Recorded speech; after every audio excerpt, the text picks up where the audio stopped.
Yeah, luckily now we're kind of a well-oiled machine as far as the production. We have a few factories, but with our main factory, we have a rep in China, a third-party representative of our interests that will go to the factory and check up on quality control, things like that. But yeah, I mean, getting something up and going like that, we just had to navigate all those things. And there were some times where we took a leap of faith with like doing a production run. We've had some bad experiences with smart betting and the Kickstarter and having bad factories, but I've gone to China quite a few times. And the first time we went and we toured the factory, I'm just thinking we're going to go in, we're going to see how it's done, and then we're going to try to like renegotiate. Here I am thinking that our stuff is made, we work with them closely, but I don't have every detail of how the factory runs. It's a partner of ours. And going in, I'm just thinking they're just like pulling a lever on a machine. Everything is going to be automated down a conveyor belt.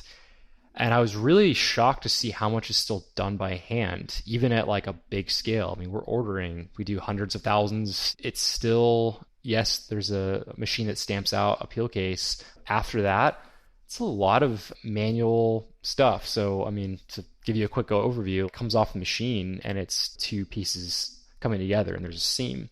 Someone by hand with a sharp knife, and they look like craftsmen, just like shaving off the excess plastic, goes down a line, they put it over a flame to get off any of the excess, goes to another area, one out of so many, they test fit just to make sure that batch is like correct and there's no like weird issue. I think they're brushed off of any of this excess plastic. Step one, machine, everything else is done by humans. So kind of blew my mind. I think as Westerners, we have this view of China and sometimes not in great light, but I'm kind of the advocate, and I tell everyone that'll listen to me that like there's a bunch of craftsmen over in China. It's impressive. It's just plentiful. Everyone's like really great, and more is done by hand than you'd actually think.